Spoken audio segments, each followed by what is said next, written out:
What if the relationship that feels like home is quietly the reason you keep losing yourself? Most people assume toxic relationships announce themselves loudly.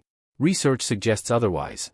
Gottman and Levenson, 1992, studying couples over decades, identified 4 relational patterns: contempt, criticism, defensiveness, and stonewalling, that predicted dissolution with over 90% accuracy, often operating so gradually that partners mistake them for personality differences rather than structural erosion. Here are 5 patterns the research consistently flags. Chronic contempt rather than conflict. Disagreement is normal. Contempt is categorically different. Gottman's longitudinal findings showed contempt, defined as disgust-tinged dismissal of a partner's worth, activates the same neural threat pathways as social exclusion. When criticism evolves into mockery or eye-rolling, something deeper has shifted. Emotional flooding without recovery.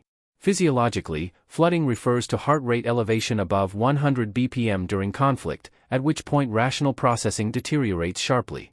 Gottman and Levenson documented that partners who flood frequently and never return to baseline develop a conditioned aversion to emotional intimacy itself, not the argument, but the closeness. Hold this thought for a moment. Does emotional connection in this relationship feel like relief, or like something you brace for? Asymmetric vulnerability. Mikulincer Shaver, 2016, synthesizing decades of adult attachment research, found that secure bonding requires mutual accessibility. Both partners must be able to signal need and receive consistent response. When one partner's vulnerability is routinely minimized or weaponized, attachment security collapses asymmetrically, producing hypervigilance in one and withdrawal in the other. Identity erosion over time.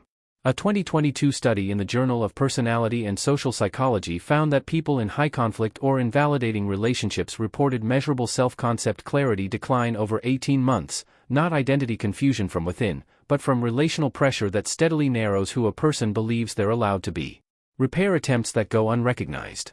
Gottman's research identified repair attempts, small bids to de-escalate tension, as one of the strongest predictors of relational health. Their consistent failure or dismissal doesn't mean the relationship is passionate. It means the feedback loop for reconnection has broken down. These aren't moral judgments. They're documented relational processes, measurable and replicable. The quiet realization that emerges from this research is this: relationships don't usually end in dramatic moments. They end in accumulated silences where bids for connection went unanswered. If this reached something in you, a like helps this kind of work continue.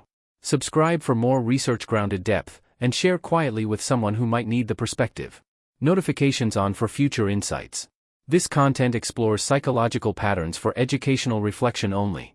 It is not a substitute for professional mental health advice, diagnosis, or treatment. If you are struggling, please reach out to a qualified professional or helpline.